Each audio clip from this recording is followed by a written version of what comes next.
tomorrow ဒီမှာရဖောက်ပြမှာဖြစ်ပါတယ်ရဘာပုံစံလေးပါလဲဆိုတော့ဒါလေးပါတယ်ကျမတော့ပေါက်ချင်ဆိုတော့ဒါရဲ့ secret ရပါ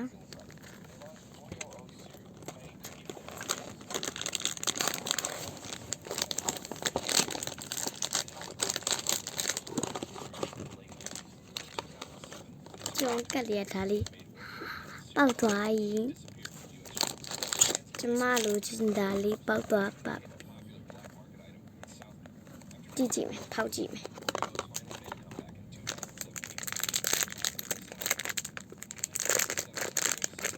တကယ်လေးပေါက်သွားရဲ့ကျန်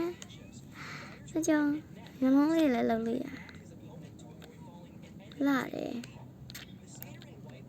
ထောင်းနဲ့တောင်းပြရတယ်လာတာရလာအကျုံကျမငယ်ချင်းနဲ့တူပါ